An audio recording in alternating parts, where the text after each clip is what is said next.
Okay, so you saw that the UI button has an intrinsic size based on the text and image it may contain. That means we only need two constraints to center this button on our view, one for the x-coordinate and one for the y-coordinate. There are two ways to add these constraints, and I'll cover both here. With the record button selected, you can click on the align button that looks like a bar graph. If you're having trouble finding the record button, remember to use your document outline here and select it there. With the record button selected, click on the align button, which looks like a bar graph here, and then select these two options on the bottom to center it horizontally and vertically in the container, and then select add two constraints. We can now see both constraints in the record button in the document outline. You can expand these triangles if you want to see them actually here. And if you're like me, you may have encountered the first auto layout issue, which is these orange lines that you see here, or this yellow disclosure here that you can see in the top.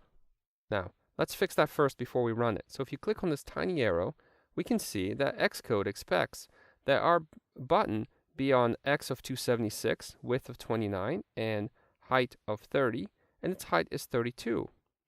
So if we expand this out a little bit and click on this one, we can get it to fix the frame. That is, to fix the size of the button so it matches the constraints that we've declared. We'll do that. We can see it's trimmed the record button to fit just the text or just the intrinsic size of our button. Let's see if adding these constraints works. Let's select the iPhone 6s here on the simulator dropdown and press the Run button, or hit Command and R on your keyboard.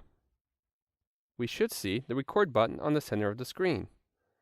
With the iPhone simulator selected, press and hold down the Command key, and then use the right or left arrows to rotate the simulator. I'm going to use the right arrow here to rotate it to landscape right, and I can use the left arrow to rotate back to portrait. In both orientations, we can see that our button stayed in the center. Now let's try it on an iPad Air 2, which is a lot larger than the iPhone 6s. If I move this to the side, we can go back into Xcode, we can press the stop button. We can here in the drop-down select an iPad Air 2 and hit Run. Now we have a record button, but it looks like our iPad simulator is too big to fit on our screen. What do? We could go out and buy a large Thunderbolt display, and I would recommend that. We could petition Johnny Ive to bring back the 17-inch MacBook Pro laptop. Well, there's an easier option. With the iPhone simulator selected, let's go into Window, and then Scale, and then you can choose a different size here. For example, let's do 33%. That makes our iPad a lot smaller, and we can see it. We can use the Command keys to jump around between those sizes too. For example, Command 3 will get us a little bit bigger.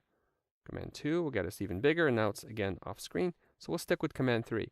Here you can see the record button is still in the center of the screen, even if I use Command and arrow keys to rotate the iPad to landscape right or back to landscape left.